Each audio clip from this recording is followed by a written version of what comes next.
En el libro del Génesis capítulo 25, versículos 19 al 26, dice la Biblia: estos son los descendientes de Isaac, hijo de Abraham. Abraham engendró a Isaac.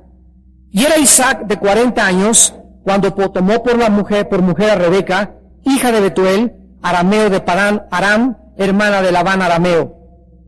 Y oró Isaac a Jehová por su mujer, que era estéril. Y lo aceptó Jehová, y concibió Rebeca, su mujer.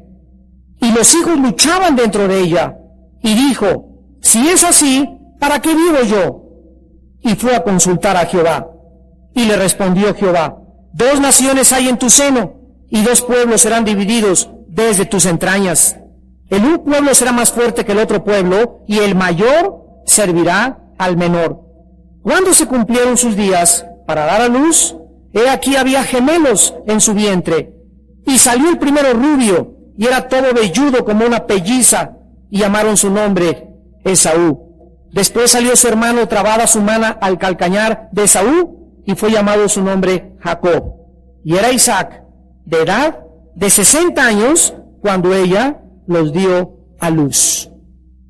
Este pasaje que en esta noche vamos a estudiar inicia una nueva división de este libro, una serie nueva de estudios. Ahora vamos a comenzar a dejar a Abraham y vamos a iniciar una nueva serie de estudios acerca de la vida de Isaac, su esposa y sus hijos.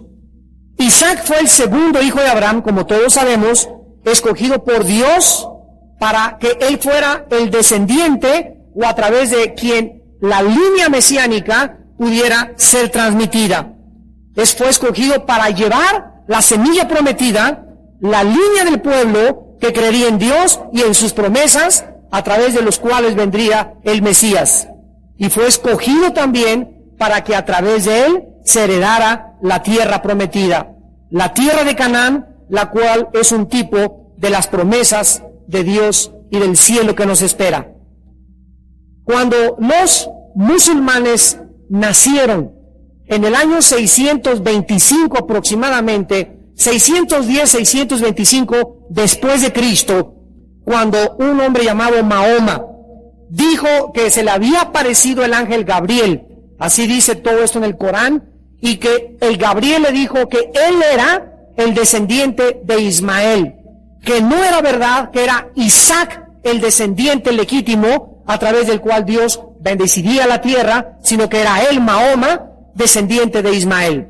Por eso los musulmanes creen en la religión del Islam que ellos son los escogidos por Dios para que Alá, la palabra Alá es Dios en árabe, para que Alá sea el Dios prometido. Sin embargo, todo esto, ¿verdad?, pues no es más que la antítesis, la falsificación de lo que es la realidad.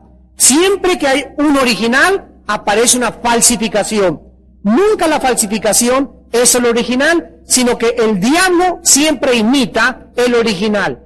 Así que primero aparece el judaísmo, del judaísmo nace el cristianismo, y del cristianismo se pervierte a través del Islam o a través del Corán, lo cual es todo lo contrario a lo que enseña la palabra de Dios.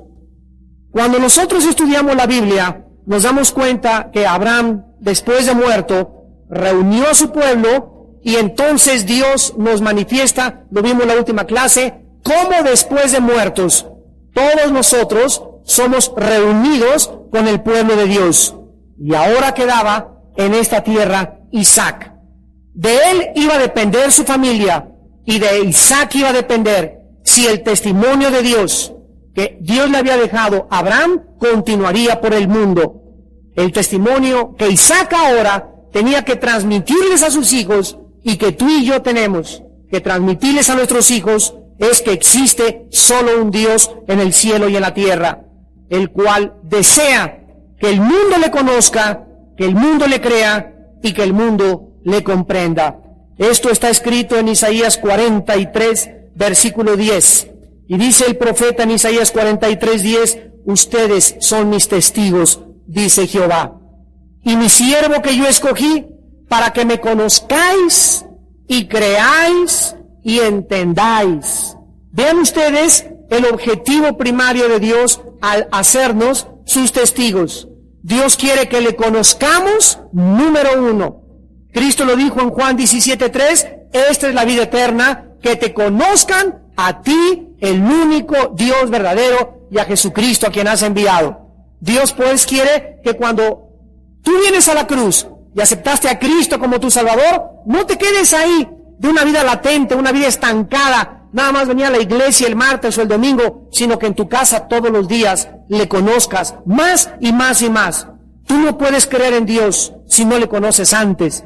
En la medida en que le vamos conociendo, comenzamos a creer más y más en Él. Y en último lugar, le comenzamos a entender. Comenzamos a comprender sus pensamientos, comenzamos a entender sus caminos, comenzamos a comprender por qué hay guerras, por qué hay huracanes, por qué hay terremotos, por qué se levantan los hijos contra los padres. Comenzamos a comprender con la mente de Cristo, la mente de Dios. Antes de mí, dice el Señor, no fue formado Dios, ni lo será después de mí. Toda esta misión estaba ahora como una carga en la familia de Isaac, en tu familia y en mi familia. ¿Serían fieles? ¿Continuaría Isaac y su familia dando un buen testimonio de Dios y sus promesas? La respuesta la encontramos en esta noche, en esta sección de nuestro estudio. Dice el versículo 19 que Isaac y su familia comenzaron a vivir una vida donde, como todos los matrimonios, ¿verdad?, necesitaban ellos tener hijos para formar la descendencia de Dios. El anhelo más grande dentro del corazón de Dios es que toda familia cristiana le crea, le sirva, le conozca y le comprenda. En Josué 24:15, el segundo comandante más grande del ejército de Dios dijo: yo y mi casa serviremos a Jehová. Y Dios quiere que nuestra familia, nuestros hijos, nuestros descendientes, Malaquías 2, del 13 al 15, sean santos. Nuestra semilla sea santa, tu descendencia sea santa, tus nietos sean santos y tus bisnietos sean santos. Una verdadera familia piadosa creerá en Dios y sus promesas. Una familia piadosa seguirá a Dios y sus promesas. Se enfocará en Dios y sus promesas. Centrará sus actividades en su hogar, sus esperanzas en Dios y sus promesas. Y una familia piadosa dará testimonio de Dios y sus promesas. En esta época en la que se celebra Halloween, que es la fiesta de Satanás, la fiesta de la brujería, la fiesta que le pertenece al mundo del mal, donde en la escuela de tus hijos, en la escuela de mis hijos, nuestros familiares ponen altares a los muertos y les llevan botella de tequila y les ponen calaveras y les ponen pan. Es la hora de nosotros de dar testimonio al mundo. Es la hora que tú te presentes a la escuela con tus maestros y les digas: mañana o el día que celebren, mis hijos no van a ir porque nosotros somos cristianos. La Biblia en Deuteronomio 18, del 10 al 12, condena la brujería, condena el espiritismo. Dice que los brujos, los astrólogos, los espiritistas no entrarán al reino de Dios y que estas actividades pertenecen al paganismo y pertenecen al reino de las tinieblas y de la oscuridad. Si nosotros no aprovechamos estas ocasiones, estas fiestas, para dar testimonio de quiénes somos, por qué queremos y desde luego hacerlo con un espíritu de humildad. No vas a llegar a decirle, ¿verdad?, bola de paganos todos en esta escuela y se van a ir al infierno, porque no es la forma de dar testimonio. Sino dice la Biblia en 1 de Pedro 3, 8 al 10, presentando con humildad y con mansedumbre la esperanza que hay en nuestros corazones. Entonces, para eso fuimos llamados. Fuimos llamados para dar luz, para aprovechar la Navidad, para aprovechar el Halloween, para aprovechar la Semana Santa, para aprovechar la oportunidad que tengamos de dar testimonio a un mundo pagano, a un mundo sumido en las tinieblas, de que el Dios de la Biblia es el Dios verdadero. Las familias piadosas sufren tribulaciones, aflicciones, sufrimientos, como todas las familias del mundo. Pero la diferencia está en que Dios estará con ellas en todos sus problemas. Dios les consolará les fortalecerá, les dirigirá y les protegerá. Dice Isaías 35, versículo 4, hablando acerca de las promesas de Dios. Fortalezcan las manos cansadas, afirmen las rodillas endebles. Dios quiere que nosotros fortalezcamos y no nos desanimemos, porque Él está con nosotros. Dice en Isaías capítulo 40, versículo 28, ¿no has sabido, no has oído que el Dios eterno es Jehová, el cual creó los confines de la tierra? No desfallece ni se fatiga con cansancio, y su entendimiento no hay quien lo alcance. ¿Sabe lo que nos está revelando el profeta en este versículo? Que Dios es la fuente, el origen de la energía.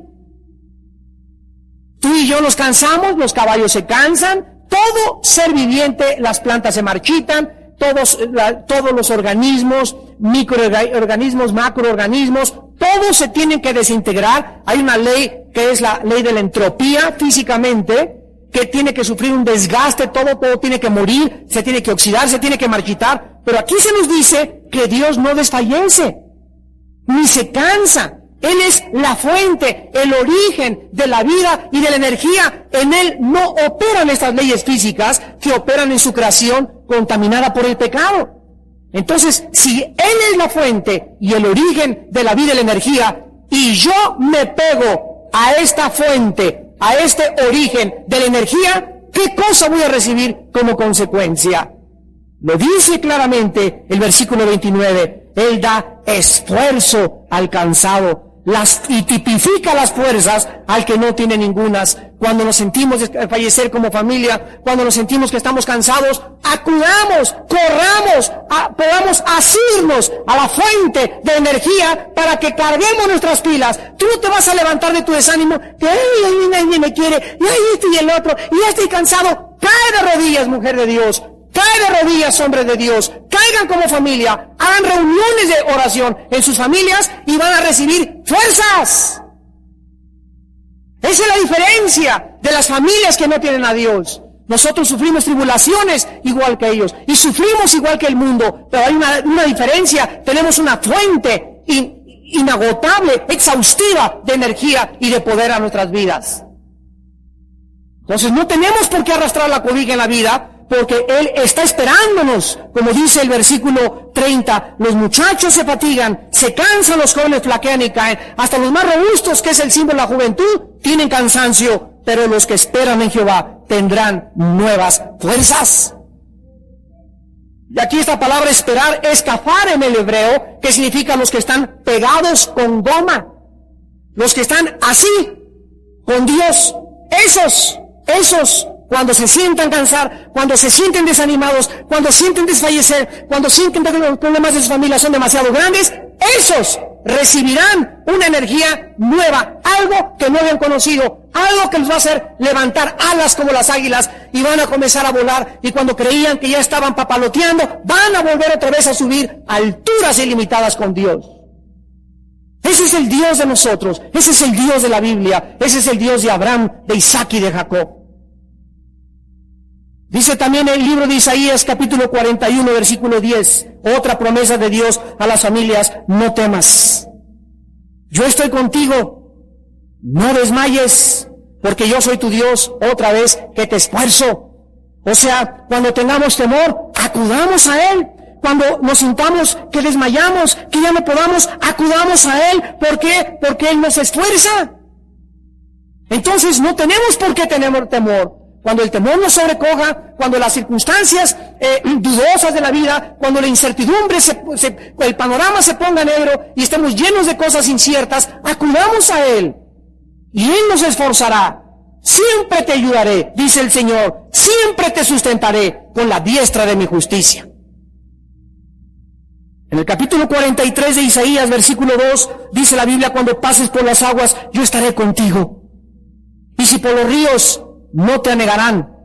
Cuando pases por el fuego, no te quemarás, ni la llama arderá en ti. No importa hasta dónde sintamos que el agua ha subido a nuestra vida, no importa cuántos problemas pueda tener nuestra casa, no nos vamos a ahogar, no nos vamos a suicidar, no nos vamos a emborrachar, no vamos a buscar una salida fácil. ¿De dónde vendrá nuestro socorro? Nuestro socorro viene de Jehová, que hizo los cielos y la tierra. Él es nuestra roca, Él es nuestro sustento, Él es nuestro esfuerzo, Él es el que nos esfuerza y nos dice, no desmayes. Esta es precisamente la razón por la cual Dios anhela que seamos una familia piadosa, para que Él nos pueda bendecir como sus hijos y como sus hijas. Pero desgraciadamente, no todas las familias cristianas aman, sirven y tienen temor de Dios. Y esto es una tragedia profunda. Si tú no tienes una familia piadosa, Dios te da la oportunidad hoy. Porque dice la Biblia, cuando oigas su voz, hoy, no te endurezcas. Dios te da una oportunidad hoy, en esta tarde. Ustedes que nos ven a través de la televisión, o en este momento, es la oportunidad que tú puedes comenzar a formarla con su ayuda y con su poder. Veamos el fundamento de la familia en Génesis 25, en los primeros 2 versículos, 19 y 20. Estos son los descendientes de Isaac, hijo de Abraham. Abraham engendró a Isaac. Y era Isaac de 40 años cuando tomó por mujer a Rebeca, hija de Betuel, arameo de Padán Aram, hermana de Labán arameo. Isaac, jóvenes que me escuchan, se casó de 40. Así que nadie ha perdido el camión todavía, o el bus, como dicen en Centroamérica. No estaba perdiendo el tiempo tampoco. Como lo vimos, creo que fue hace 2 conferencias o la penúltima conferencia de esta serie que vimos, que Dios le dijo al siervo, Abraham le dijo al siervo, ve y busca de mi familia una esposa para mi hijo, pero no dejes que mi hijo se salga de la tierra. No dejemos que nos salgamos de los terrenos de Dios para ir a buscar, pues que ya tengo 30 años y no encuentro en la iglesia, hermano, tengo 37 y no encuentro. No importa a la edad que llegues, no te salgas de los terrenos de Dios para ir a asomarte a buscar una filistea. No te salgas. Es mejor que llegues a los 40, 45 y esperes dentro de la familia de Dios la bendición de Dios, a que te cases por andar buscando y crees que te va el camión una filistea o un filisteo, y entonces arruinar tu vida, adelantarte al programa de Dios y vivir un infierno en tu matrimonio. Si algo se parece al infierno en esta vida, es un matrimonio desabido. Es un matrimonio donde él no la comprende, donde ella no le su ayuda idónea, porque se casaron fuera de la voluntad de Dios. Te casaste y te amolaste. Y no hay un pedacito que se pueda comparar al cielo en esta vida que una familia piadosa. Una familia piadosa, un matrimonio de Dios, es el cielo aquí mismo, abajo, en la tierra. Son tantas y tantas bendiciones. Cuando Isaac tenía 40 años, tomó por esposa a Rebeca y no la tomó, escuchen muy bien, ni se la llevó a su departamento a vivir con ella inmediatamente. Tampoco la engañó y le dijo, pues vamos como necesitamos conocernos, vamos a comenzar a tener relaciones sexuales. O para ver si somos compatibles, chenchita, antes de casarnos, porque necesitamos saber si somos compatibles, vamos a ver si realmente somos el uno para el otro, vamos a tener relaciones. Isaac rehuyó entregarse a su futura esposa sin la responsabilidad del matrimonio. Cuídense, muchachas, de cualquier muchacho que no quiera aceptar una responsabilidad cuando comienza a tratar contigo. Nada de que se brinquen a privilegios y que relaciones sexuales, nada. ¿Sabes una cosa tú? ¿Y qué tal si me fallas? ¿Y qué tal si yo no te gusto? ¿Y qué tal si no soy para ti? Ya le entregaste tu cuerpo a un hombre que ha manchado tu dignidad y ha manchado tu valía delante de Dios. Uno de los peligros más grandes que enfrenta nuestra sociedad actual son las parejas que viven juntas sin estar casadas. Y estas personas enfrentan problemas terribles porque no se dan cuenta de las tragedias que algún día van a enfrentar, como, en primer lugar, van a enfrentar la inseguridad emocional de nunca saber, pero de verdad, qué tan seguro es vivir con esa persona. En segundo lugar, van a enfrentar el temor de que la otra persona llegue a cansarse de ti y abandone o pierda el interés de andar contigo y de seguir contigo. La mayor parte de las veces, cuando un hombre quiere una mujer en su cuerpo nada más, sin ninguna responsabilidad, se cansa a las 2 o 3 relaciones sexuales con ella y te bota como si fueras un objeto de la calle. Nunca tendrás esa seguridad, muchacha que me escuchas, si el cuerpo que le estás dando a tu novio, realmente él es el hombre que va a ser el padre de tus hijos. Vas a enfrentar el problema de ser madre soltera, el problema de abortar o amenazar con aborto. Vas a enfrentar el problema de que el niño crezca sin un padre o sin una madre. Y vas a enfrentar el problema de saber que estás viviendo una mentira, un pecado y sin la protección de Dios. Dice en Romanos 1, versículo 25, cambiaron la verdad de Dios por la mentira, honrando y dando culto a sus novios antes que al Criador. Honrando y dando culto a tu novio, honrando a tu novio, honrando a tu novia más que a Dios, el cual es bendito por los siglos. La palabra de Dios es muy clara al respecto y nos muestra que nosotros debemos de actuar con muchísimo cuidado para poder formar la familia piadosa que Él quiere que formemos. En segundo lugar, regresamos a Génesis 25 y vemos en el versículo 21 y 22 que la familia de Isaac, en segundo lugar, era una familia de oración. Era una familia que oraba. Dice el versículo 21, y oró Isaac a Jehová por su mujer, que era estéril, y lo aceptó Jehová, y concibió Rebeca, su mujer. Y los hijos luchaban entre de ella, y dijo, si es así, ¿para qué vivo yo? Y fue a consultar a Jehová. Este evento tuvo lugar 20 años después de que ya estaban casados. 20 años después del matrimonio de Isaac y Rebeca, cuando Isaac tenía 60 años de edad, se casó de 40 y hasta los 60 años se convirtieron en padres. 20 años pasaron sin tener hijos porque Rebeca era estéril. Por 20 años, esta pareja trató de tener hijos y entonces Isaac oró por su esposa. La palabra que se usa aquí, oró Isaac, es la palabra hebrea atar, con H intermedia, A-T-H-A-R en el hebreo, y significa suplicar continuamente. Esto nos habla que tenía 20 años orando los dos porque Dios les concediera un hijo. La idea es que tenían muchos años orando por esta necesidad. Fue una oración sin cesar. En el Nuevo Testamento la Biblia nos enseña en Efesios capítulo 6 versículo 18 que debemos orar en todo tiempo, con toda oración y súplica en el Espíritu. Oh Dios, no, Padre, te pedimos que tengamos en la oración. Padre, te pedimos que podamos tener. No, dice la Biblia que Dios ve nuestro anhelo. Con súplica, oh Dios, anhelamos un hijo. Padre, tú eres poderoso, tú hiciste el cielo y las estrellas, tú puedes sanar la matriz de mi esposa, o si yo soy el problema de la esterilidad, concédenos tener hijos, y Dios contesta la oración. Orando en todo tiempo, con toda oración, y súplica en el Espíritu, y velando en ello, con toda perseverancia, y súplica por los santos.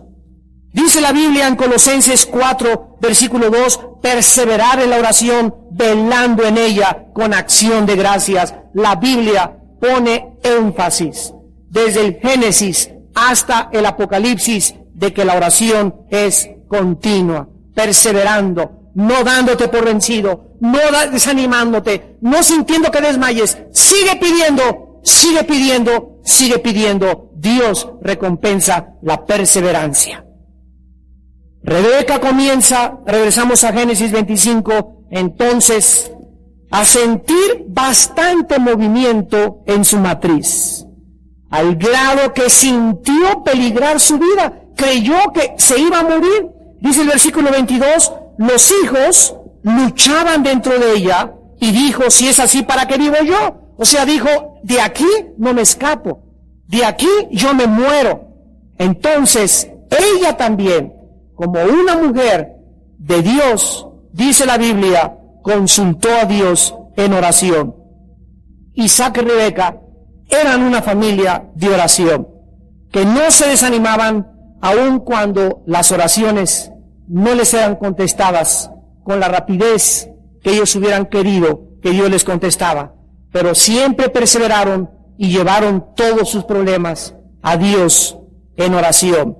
En 1 Crónicas 16:11 dice la Biblia, busquen a Jehová y su poder, busquen su rostro continuamente, continuamente. Regresamos a Génesis 25:23 y dice la Biblia en tercer lugar, cómo Dios ahora bendice esta familia. Y le respondió Jehová, 2 naciones hay en tu seno, 2 pueblos serán divididos desde tus entrañas. El un pueblo será más fuerte que el otro pueblo, y el mayor servirá al menor. Es increíble que solo el Dios de la Biblia pueda predecir con tanta exactitud y tantos detalles y conocer en su omnisciencia el futuro de esos 2 niños que ni siquiera iban a nacer, y decir con tanta anticipación, van a ser 2 naciones y el mayor servirá al menor. Dios escogía esta familia de Rebeca y de Isaac para levantar 2 naciones diferentes. Dios le contesta a Rebeca hablándole proféticamente acerca de los hijos que tendría, y le revela 2 cosas asombrosas. Número 1, Dios escogía esta familia para levantar 2 naciones. Rebeca era bendecida con gemelos, y cada uno formaría una nación. La palabra nación aquí en el hebreo es goy, G-O-Y, que significa grupo de personas que conforman una nación, habitantes, poblaciones o grupo de gentes. Y de esta palabra goy se deriva la palabra hebrea goyim, con Y, que se usa para referirse a las naciones gentiles o paganas. Y en segundo lugar, Dios le revela a Rebeca que Dios escogía desde antes de que nacieran al hijo menor, a Jacob, para ser más fuerte que el hijo mayor, Esaú. Vamos nosotros a observar algo. Estos hijos todavía no habían nacido, pero el consejo soberano de Dios estaba siendo establecido. Veamos en el libro de Romanos capítulo 9 lo que el apóstol Pablo nos escribe acerca de este incidente de Esaú y Jacob. Dice Romanos 9 del 10 al 13.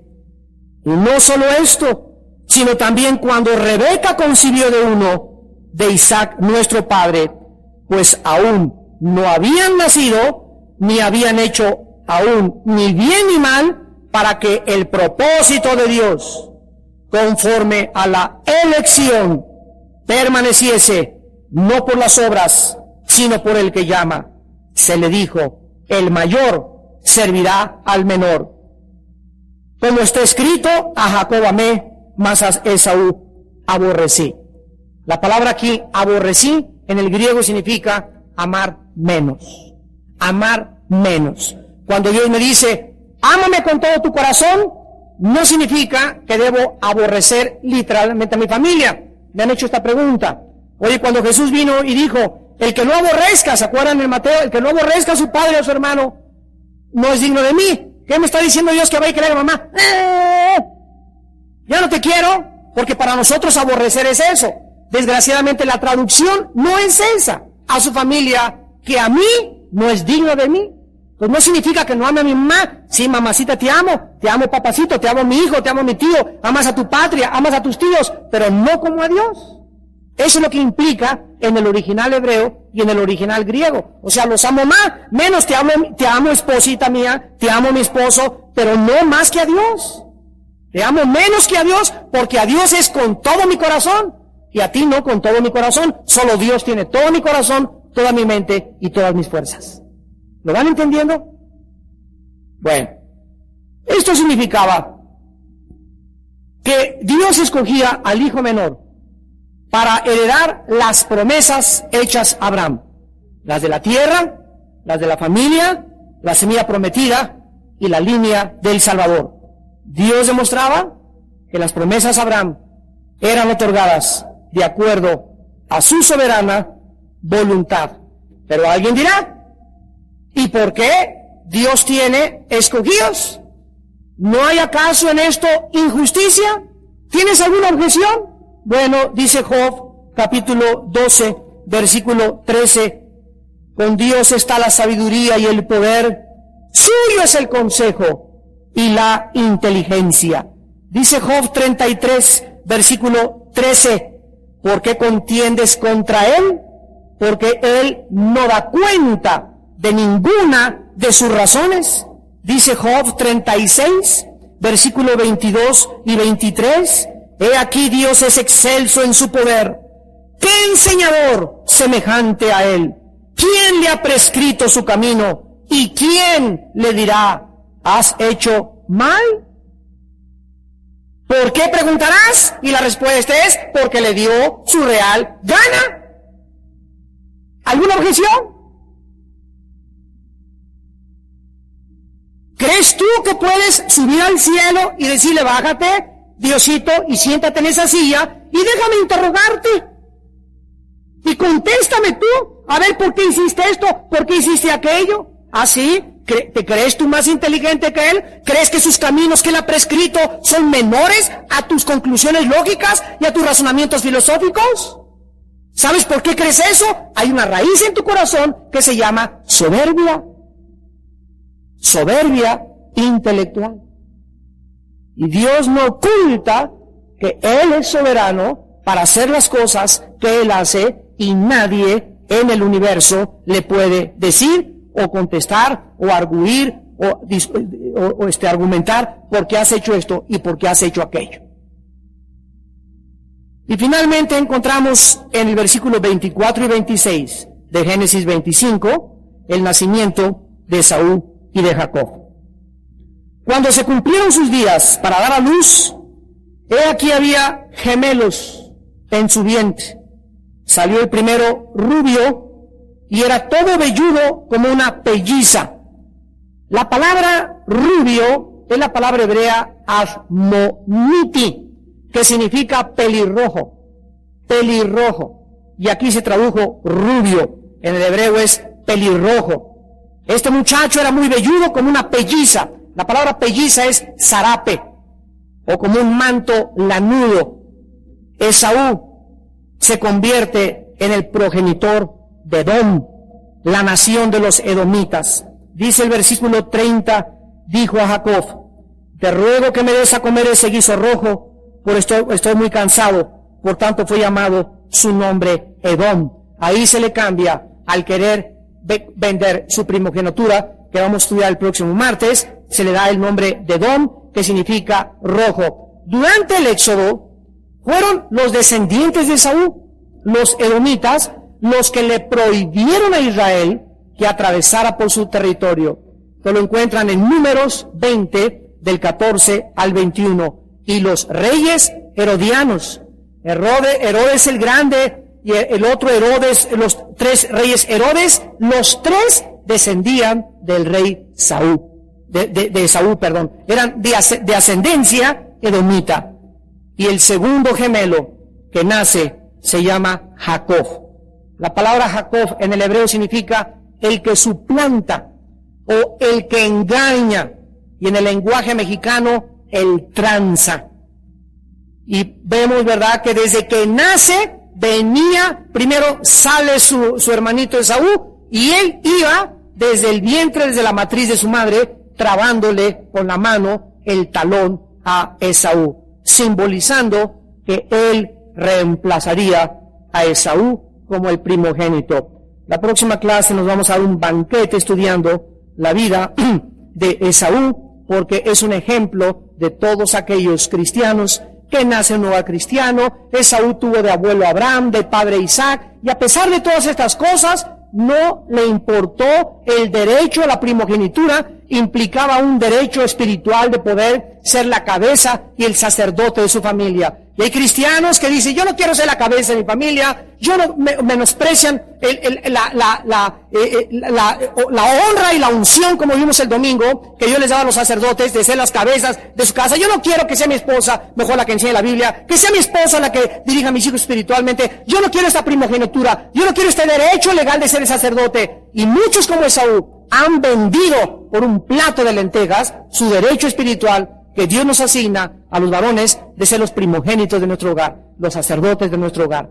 Y esto es una tragedia gravísima, lo vamos a ver con detalles el próximo estudio, donde nosotros tenemos que reaccionar y aceptar.